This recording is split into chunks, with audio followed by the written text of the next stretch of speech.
Hi, Brian. How you going? Oh, well, Chris, how are you tonight? Yeah, I'm good. That's I good. I wanted to ask some questions. I've just arrived at your ENV unit to start this Yeah. course, and I just look at some of the subject matter in there, and it talks a lot about policies and frameworks. I Yes. just wondering why so many that I need to know about. It's it's a common question amongst people who all they really want to do at this stage of their life, anyways, is to train people. They want to know how to get up in front of a room of people and deliver training, and they want to know how to assess it. But I think, Chris, it's an important question because there are so many things that are controlling and determine and influence what it is that we are actually training that we need to be aware of them.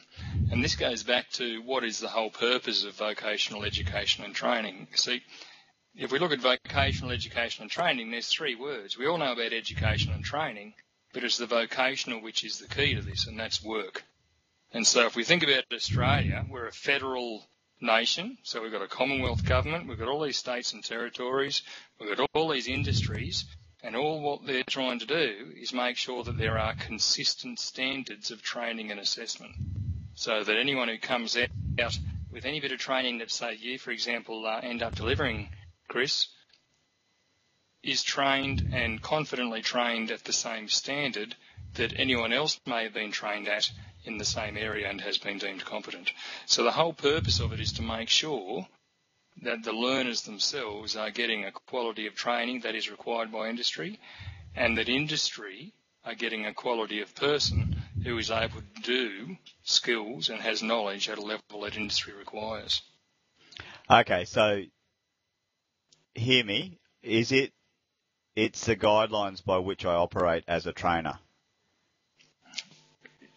Yes and no.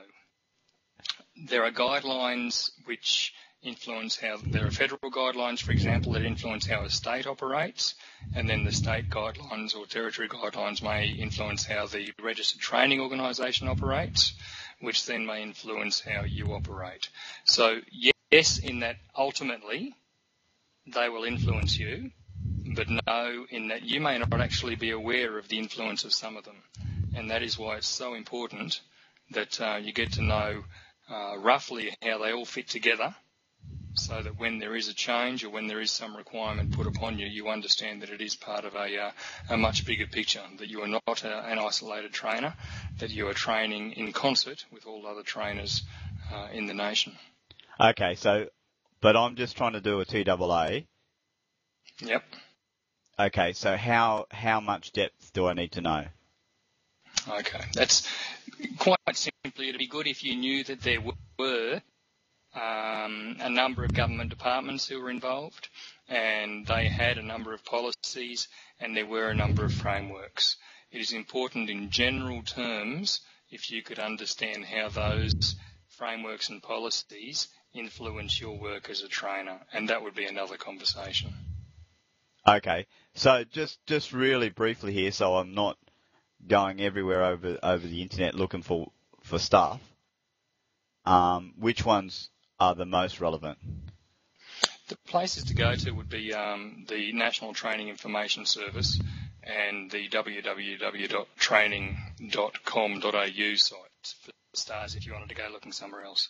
But the most important ones that you should be aware of are the Australian Qualifications Framework, the National Training Framework, and the Australian Qualifications Training Framework. If you're aware of those three to start with, then that would be a pretty good base from which to move through this course and on which to base your own professional growth as a trainer.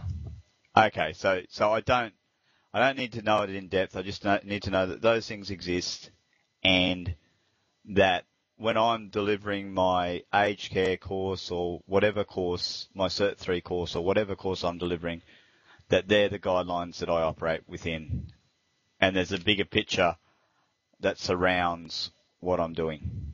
That's correct. And something that has been suspected for a long time, Chris, is that if people understand the bigger picture, then they're much more likely to understand the need to do the little things in their day-to-day training that they may otherwise skip over.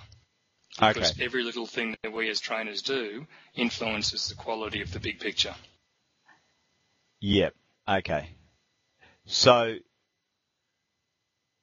as simple as that in terms of what I need to do for your course is that I just need to understand those, or to be able to do the TAA and be a trainer in the vet sector. That's all I need to really understand. That's it. That's the gist of it all. Yeah, know the main ones, know roughly what they do, and be aware of how you can be aware of changes to them, because that will influence your daily work. How do I know when it's changing? You need to keep up to date on those things, and it's the obligation of you to do that. There are probably the easiest way would be to subscribe to a couple of free newsletters or e-newsletters.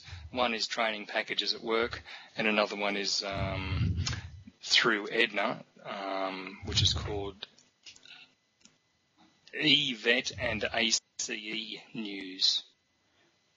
Okay, so that's my responsibility or the RTO's responsibility?